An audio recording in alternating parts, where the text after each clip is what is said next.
welcome back to our channel. I hope you all are doing well. So let us begin with the chapter number 1 of grammar, and the name of the chapter is the sentence, right? So what is the sentence? Sentence आखिर क्या होता है? So sentence is a group of words that is arranged in a meaningful order and makes a complete sense, right? So sentence के बारे में और हम इस चैप्टर में क्या पढ़ने वाले हैं? Let us read this and know more about them. So, when a group of words is arranged in a proper order and makes complete sense, it is called sentence. तो जैसा कि मैंने आपको बताया कि जब एक ग्रुप ऑफ वर्ड्स एक प्रॉपर ऑर्डर में अरेंज किया जाता है ताकि वो एक कंप्लीट सेंस बना सके, तब हम उसे एक सेंटेंस के नाम से जानते हैं. So, read the following group of words. तो अब जल्दी से इन ग्रुप ऑफ वर्ड्स को पढ़ते हैं जो हमें दिए हुए हैं. So, is my Ashok name? You my are friend best. Possesses he talent too much.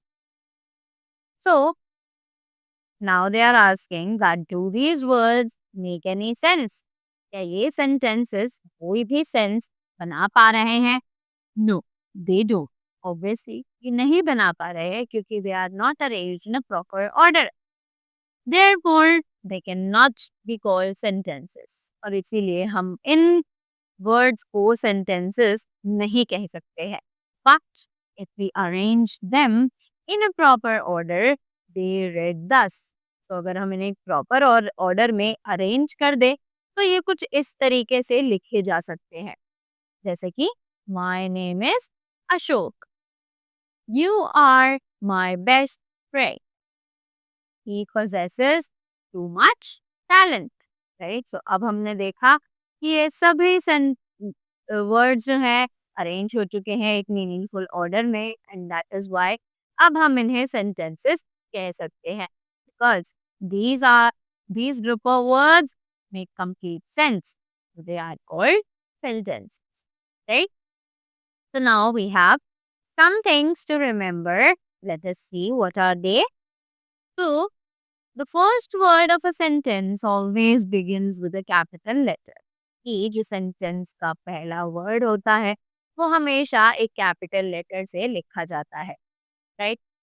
A full stop or a mark of interrogation or a mark of exclamation is used at the end of a sentence. एक sentence के and में हमेशा या तो एक full stop या फिर एक interrogation mark that is question mark या फिर एक मार्क ऑफ एक्सक्लेमेशन यूज किया जाता है.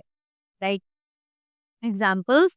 महात्मा Gandhi is known as the father of the nation. Mahatma Gandhi को हम फादर ऑफ द नेशन के नाम से जानते हैं. Did the Pandavas have their bows and arrows with them?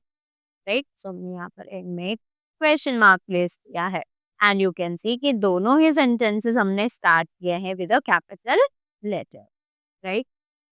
The words must be written in a systematic way that they convey proper meanings and make sense. ये जो sentences हैं ये actual में एक ऐसे ऑर्डर में अरेंज किए जाने चाहिए ताकि इनको जब हम पढ़े तो एक प्रॉपर मीनिंग और एक कंप्लीट सेंस निकल कर आ जाए. Right? Examples. There is a cup on the table and I will leave for Delhi tomorrow. Right? उसी के बाद नेक्स्ट आता है an assertive sentence states a fact. Example, the sky is blue. एक assertive sentence जो है वो हमें एक फैक्ट के बारे में बताता है, यानी कि जो चीज पूरे यूनिवर्स के लिए सेम है, that is a fact. Right?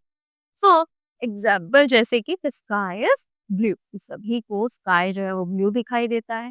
Right? So that hence this is a assertive sentence और इसके लिए हम ये फैक्ट्स को यूज कर सकते हैं. Next, an interrogative sentence asks a question. एक इंटरोगेटिव सेंटेंस जो है वो हमेशा एक क्वेश्चन पूछता है. तो जब भी हम एक क्वेश्चन पूछेंगे वो कहलाएगा एक interrogative sentence. Next, we have an imperative sentence that gives command. तो एक imperative sentence हमेशा एक command देता है, जैसे कि example है close the door, right? So, uh, that was all about the chapter sentences. I hope you all are clear with them and you all got the rules also of the sentences very carefully.